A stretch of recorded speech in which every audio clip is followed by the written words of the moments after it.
जय हिंद दोस्तों। आज हम लोग नाभिकीय रिएक्टर का अध्ययन करते हैं। यह क्लास 12 फिजिक्स में बोर्ड एग्जाम के लिए काफ़ी इंपॉर्टेंट है, जो लॉन्ग क्वेश्चन शॉर्ट और ऑब्जेक्टिव में भी पूछता है। सबसे पहले हम ये समझते हैं कि नाभिकीय रिएक्टर न्यूक्लियर रिएक्टर होता क्या है। यह एक प्रकार का संयंत्र या व्यवस्था है जिसके द्वारा हम परमाणु बिजली उत्पन्न करते हैं, अर्थात किसी रेडियो सक्रिय तत्व जैसे यूरेनियम, प्लूटोनियम इत्यादि का उपयोग करके हम नाभिक को विद्युत ऊर्जा में कन्वर्ट करने के लिए जिस व्यवस्था का हम उपयोग करते हैं उसे बोलते हैं नाभिकीय रिएक्टर। अब इस नाभिकीय रिएक्टर का अगर हम फिगर को समझें तो सबसे पहले इसमें हम क्या क्या समझते हैं कि नाभिकीय रिएक्टर है क्या, इसका ईंधन क्या है, नियंत्रक क्षण क्या है, इसमें किस प्रकार से काम होता है। तो इसके फिगर में हम अगर बात करें तो यह फिगर 3 भागों में बटा हुआ है नाभिकीय रिएक्टर। पहले फिगर के भाग में मुख्य रूप से ईंधन के रूप में यूरेनियम का प्रयोग किया जाता है या प्लूटोनियम का प्रयोग किया जाता है। दूसरा इसका इसी पहले भाग में ही नियंत्रक क्षण के रूप में कैडमियम या बोरोन का प्रयोग किया जाता है, कैडमियम या बोरोन की क्षण का। तो फिगर के पहले हिस्से में ईंधन क्षण के रूप में किसका प्रयोग किया जाता है, यूरेनियम या प्लूटोनियम का, जबकि नियंत्रक क्षण के रूप में कैडमियम या बोरॉन का प्रयोग किया जाता है। और इसे पूरी व्यवस्था को कंक्रीट की मोटी दीवार से पैक कर दिया जाता है ताकि इससे निकलने वाली हानिकारक पराबैंगनी किरणों का उत्सर्जन बाहर नहीं हो और वहां के वर्कर पर हानिकारक प्रभाव नहीं पड़े। पहली व्यवस्था को हम पंप के सहायता से उष्मा विनिमयक से जोड़ देते हैं, जिसमें जल और वाष्प एकत्रित रहता है, अर्थात जल वाष्प एकत्रित रहता है। इसको हम क्या करते हैं, वाष्प टरबाइन से जोड़ देते हैं और टरबाइन में जनरेटर लगा देते हैं जो यांत्रिक ऊर्जा को विद्युत ऊर्जा में बदलता है। इसमें ठंडा जल लगा देते हैं, इसमें जल आने और जल निकलने की व्यवस्था कर देते हैं। अगर हम बात करें, नाभिकीय रिएक्टर एक प्रकार की व्यवस्था है जिसके सहायता से परमाणु बिजली उत्पन्न किया जाता है। इस परमाणु बिजली में कौन सी अभिक्रिया होती है, तो नाभिकीय विखंडन की नियंत्रित श्रृंखला अभिक्रिया होती है। क्या बताया, नाभिकीय रिएक्टर, नाभिकीय संयंत्र एक व्यवस्था है जिस व्यवस्था द्वारा हम परमाणु बिजली उत्पन्न करते हैं। अब इसमें हम इसका बारी बारी से अध्ययन करते हैं। सबसे पहले नाभिकीय रिएक्टर वह व्यवस्था है जिसके द्वारा हम किसी यूरेनियम, प्लूटोनियम जैसे रेडियो सक्रिय तत्व से परमाणु बिजली उत्पन्न करते हैं। यह नाभिकीय विखंडन की नियंत्रित श्रृंखला अभिक्रिया पर आधारित है। यह नाभिकीय विखंडन की नियंत्रित श्रृंखला अभिक्रिया पर आधारित है। यह परमाणु बिजली अर्थात नाभिकीय ऊर्जा को विद्युत ऊर्जा में बदलने का एक व्यवस्था है।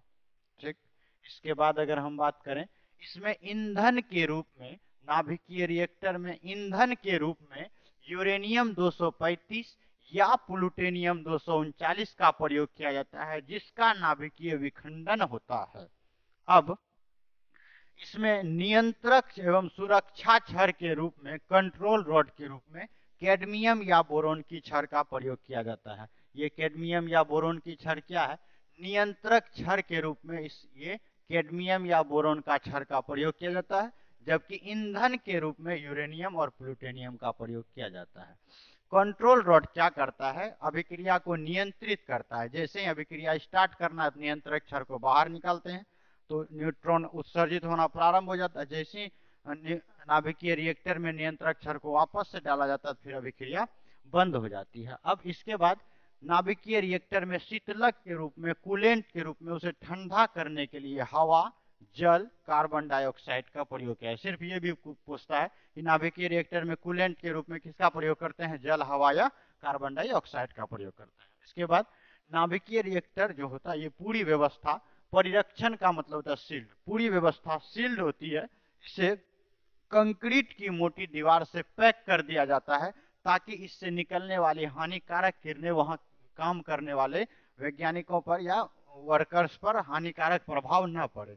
इसकी जो कंस्ट्रक्शन होती है, हम रचना बताई है, 3 भाग होते हैं। सबसे पहले में ईंधन और नियंत्रक क्षण होता है, दूसरे में वाष्प टरबाइन होता है, तीसरे डायनेमो से, जनरेटर से जुड़ा हुआ होता है जो विद्युत ऊर्जा को प्राप्त करता है। जबकि अगर हम वर्किंग का बात करें, यह किस प्रकार से काम करता है, तो सबसे पहले नाभिकीय रिएक्टर में प्रारंभ करने के लिए उसे अभिक्रिया को नियंत्रक छड़ को बाहर निकाल लेते हैं, और जैसे ही अभिक्रिया से नियंत्रक छड़ को बाहर निकालते हैं तो न्यूट्रॉन का उत्सर्जन, अल्फा बीटा गामा किरणों का स्वतः उत्सर्जन होने लगता है, क्योंकि हम जानते हैं कि रेडियो सक्रिय तत्व ऐसे तत्व होते हैं जो अल्फा बीटा गामा किरणों का उत्सर्जन करता है।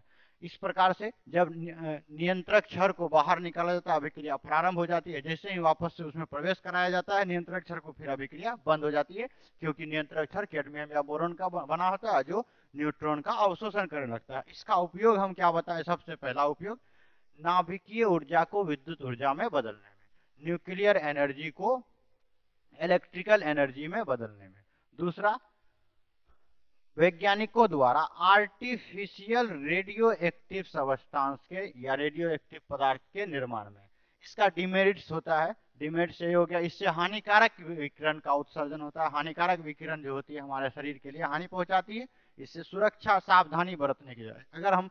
अगर पानी से जल विद्युत का बात करें तो विद्युत उत्पन्न हो रहा है तो हम सेफ्टी के साथ अपना ग्लव्स वगैरह लगा करके चेक करने वाले के साथ जाएंगे, उसके बाद हम काम कर सकते हैं। लेकिन चूंकि ये रेडिएशन से संबंधित होती है तो रेडिएशन को हम ना तो देख सकते हैं ना तो समझ सकते हैं, उसमें सेफ्टी भी काम नहीं करेगा, तो ये ज्यादा हानिकारक होता है जल विद्युत से। दूसरा, ये महंगा भी होता है, तो इसका उपयोग अब धीरे धीरे कम हो रहा है।